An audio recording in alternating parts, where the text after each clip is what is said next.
안녕하세요. 도전88입니다. 오늘은 농업 직불제에 대해서 알아보도록 하겠습니다.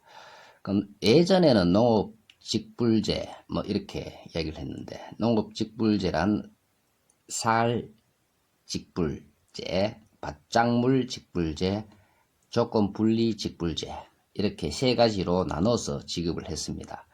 그래서 그 금액도 지금 금액보다는 많을 수도 있고 적을 수도 있고, 그래서 이 명칭이 공익직불제로 바뀌었거든요. 그러면 공익직불제는 뭐 어떤 것인가 대해서 한번 알아보겠습니다.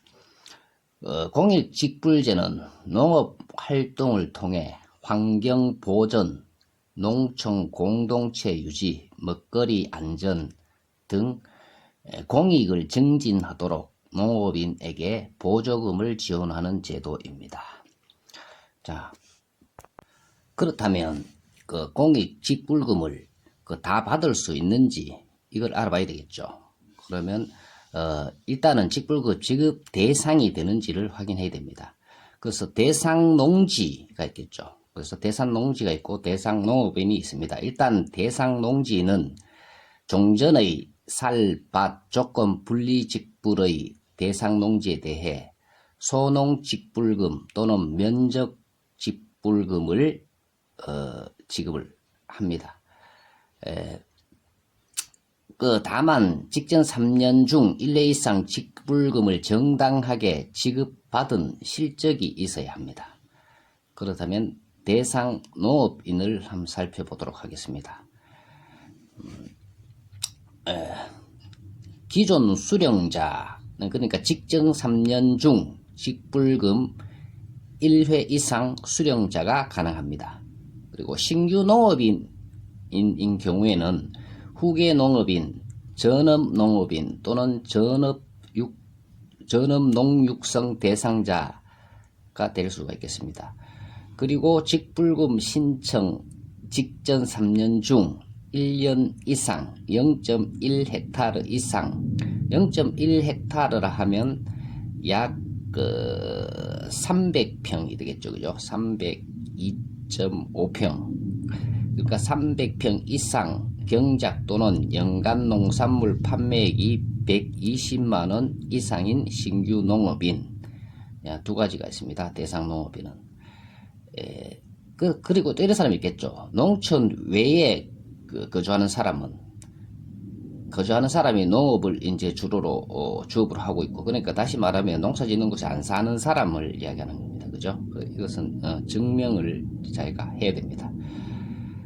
그리고 예외 규정이 있습니다. 그래서 무조건 뭐 이 대상 농지에 해당하고 대상 농업인에 해당한다고 다 주는 게 아니고, 농업 외에 종합소득 금액이 3천 이상이면, 그리고 논밭 농업에 이용하는 다시 말해서 300평 미만인 자는 안 된단 말입니다.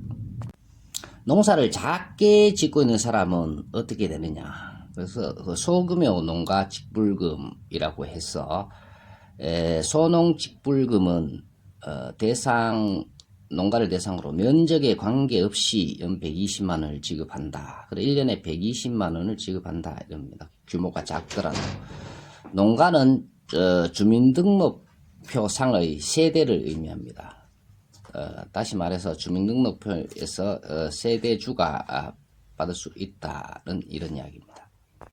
그러면 소농 요건에 대해서 알아보겠습니다. 자, 7가지가 있는데, 첫 번째, 농가 내 모든 농업인의 직불금 신청 면적의 합이 0.5헥타르 이하여야 합니다. 1헥타르가 1000제곱미터 3000평이 되죠. 그죠?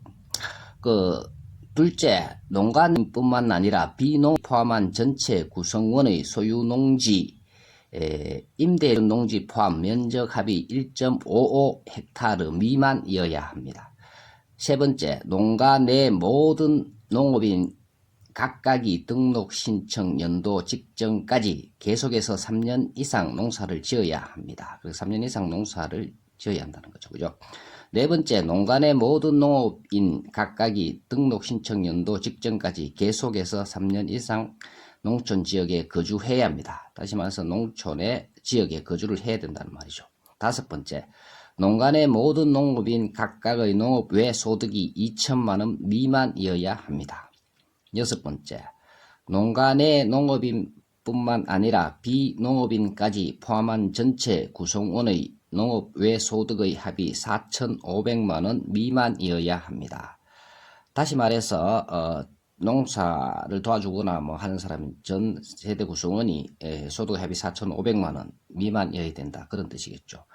7번째, 농가 내 모든 농업인 각각의 축산업 소득이 5,600만 원 미만이고 시설 재배업 소득이 3,800만 원 미만이어야 합니다. 면적 직불금은 농업인 대상으로 면적에 따라 지급을 하는 것을 말합니다. 소농 직불금과 차이가 나겠죠, 그죠?